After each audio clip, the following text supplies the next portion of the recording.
Claire pulled into her parents' quiet driveway. Flanked by two colossal Cane Corsos, Atlas and Juno, she knew this was either a beautiful new beginning or utter chaos. Watching her elderly mother get gently but firmly nudged from the couch by these massive, drooling giants, Claire realized something profound. This wasn't a mistake. This was fate, wrapped in fur and 400 pounds of unexpected love. Before the giants arrived, Claire Bennett's life in her tiny studio apartment felt quiet. At 28, a veterinary technician, she had a steady job and a small balcony she never used. The silence in her home was a constant companion, a steady hum of absence. She wasn't unhappy, but an undeniable emptiness lingered, a feeling of an essential missing piece. Her days were predictable, her evenings solitary. Every Saturday, Claire found herself drawn, almost instinctively, to the Greenfield Rescue Center. She volunteered without fail, cleaning kennels, walking dogs, offering comfort to anxious animals. It wasn't glamorous work, often dirty and emotionally taxing, but it filled a void she hadn't been able to name, offering a connection she craved. The quiet hum of her apartment, once a comfort, now felt like a persistent question mark, echoing the unspoken longing within her.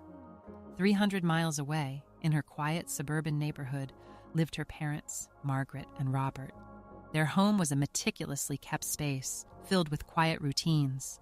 Their Sunday calls were a weekly ritual, always ending with Margaret's familiar question, "When are you coming home?" Claire's answer was always the same, "Soon, Mom, soon." She had no idea how soon would actually be, nor the incredible force that would bring her back. Then came a Friday afternoon in late October. Two majestic Cane Corsos, a jet black female named Juno and a caramel brindle male named Atlas, lumbered through the shelter doors. Their combined weight was immense, their paws hitting the concrete floor with a slow, steady thunder. They were a sight to behold, stopping Claire's heart, their sheer presence commanding attention. The air in the shelter seemed to thicken around them, drawing every eye. Claire approached Dana, the shelter worker, who sighed wearily. "Backyard breeder," Dana explained, "kept in cages most of their lives. Owner couldn't rehome them, too big." Claire knelt down, her hand outstretched cautiously. Immediately, Juno, the larger female, pressed her enormous heavy head into Claire's lap, burying her face into Claire's side. Atlas followed, nudging his nose under Claire's arm, his entire body vibrating with pure excitement. This overflow of immediate, unconditional affection from two animals who had every reason to distrust humans melted Claire's heart. She looked up at Dana, her decision made. "I want to adopt them, both of them." Dana blinked, astonished. "Both, Claire, they're enormous." Claire smiled, firm. "I'm not separating soulmates." The conviction in her voice left no room for argument. A rare tone for Claire, but one that felt absolutely right. Claire's best friend, Jenna, thought she was insane. Perhaps by conventional standards she was. Claire's vet tech salary barely covered her own rent, let alone the weekly food bill for two animals that ate like competitive athletes. The logistics were a nightmare. But 2 days later, armed with a credit card and no real plan, Claire walked back into that shelter. Dana, still slightly disbelieving, offered one last chance. "Are you sure you don't want just one? Think of your apartment." Claire's answer was resolute.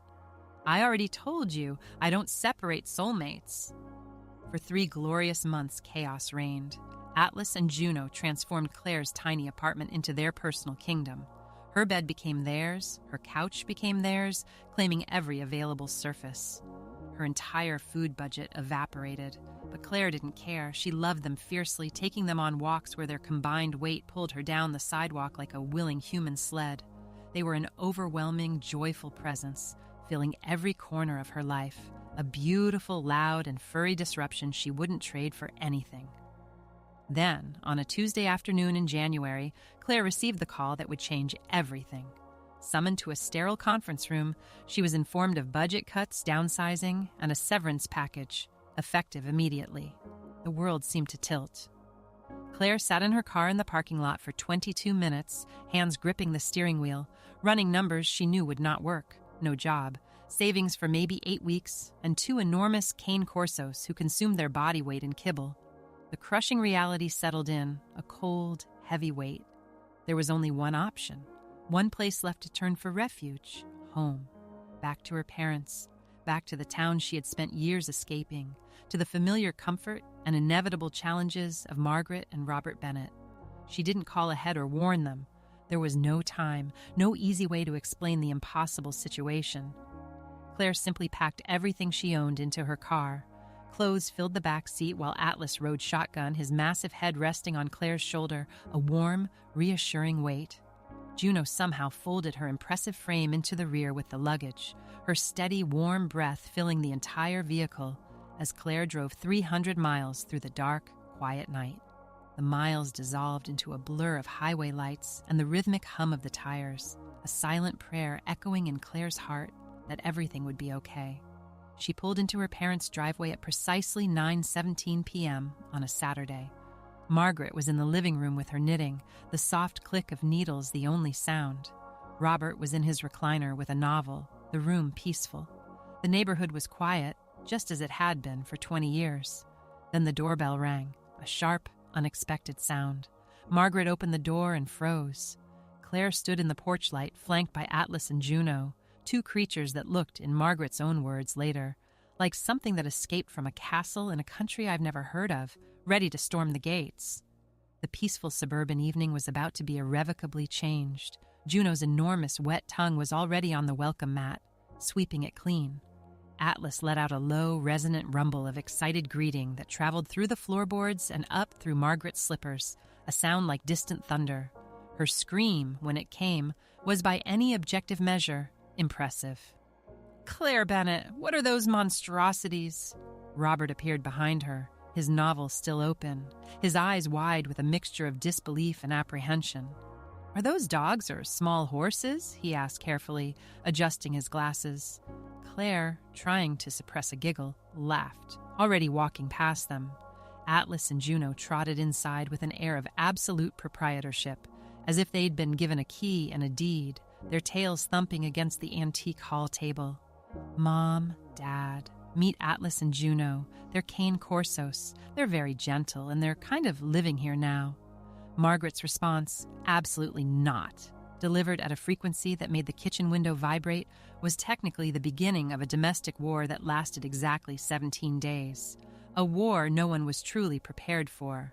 The first week was a full-scale occupation. Margaret refused to acknowledge the dogs directly, stepping over their sprawling forms with theatrical disgust, narrating their crimes. A dropped toy, a wet noseprint, to anyone who would listen, usually Robert. Robert, for his part, kept a running tally of their food consumption in a small leather-bound notebook, muttering about financial ruin and the impending collapse of his retirement fund. Atlas, with a quiet confidence, had claimed Robert's cherished armchair, the one he'd had for 14 years, within 6 hours of arrival, and showed no remorse, often sighing deeply as Robert hovered nearby, grumbling to himself. Juno had located the warmest spot in the entire house, directly in front of the fireplace, and positioned her 200-pound frame there like a large, brindle-colored decorative rug that occasionally snored. The snoring, it turned out, was loud enough to wake Margaret 2 rooms away. "That animal," she told Claire, over breakfast, her voice tight, "sounds like a diesel engine with a sinus infection. It's unbearable. It's simply not natural." But here's what nobody tells you about Cane Corsos. Beneath those enormous frames and dignified faces is a radar for human emotion so precise it borders on unsettling. Atlas and Juno had been reading Margaret and Robert from the moment they walked through that door, observing every sigh, every averted glance, and they were patient, incredibly patient. It was a Wednesday evening, 17 days after their arrival, when everything changed. Margaret had settled onto the couch, her couch, the one she'd been defending with such vigor, with her knitting and her evening program. Atlas lumbered over, assessed the situation with a calm gaze, and then planted his full 200-pound frame directly beside her with the quiet inevitability of a slow, rising tide. Margaret opened her mouth to protest, a familiar complaint already forming, a sharp word on the tip of her tongue. But before she could speak, Atlas gently placed his enormous, wrinkled head in her lap, his dark eyes looking up at her with an unspoken plea, a silent question. Margaret closed her mouth, For 45 seconds, she sat completely still, knitting needles frozen in midair, looking down at this giant, ridiculous animal who had driven her to distraction for 17 straight days. Then, very slowly, as if her hand had decided something her brain hadn't fully approved yet, she set down her knitting and, with a tentative touch, scratched him behind the ear. Atlas let out a sound like a very large, very contented engine winding down for the night, a soft, rumbling vibration that resonated through Margaret's hand. Juno, sensing the shift, materialized from the hallway, pressed herself against Margaret's other side, and sighed. A soft, rumbling exhalation, settling into the new, unexpected peace. What an incredible journey for Claire, Atlas, and Juno. These gentle giants didn't just find a home, they mended family bonds. If this story touched your heart, give us a thumbs up and subscribe to Snug Tales for more inspiring tales of loyalty and rescue. Your support helps share these stories.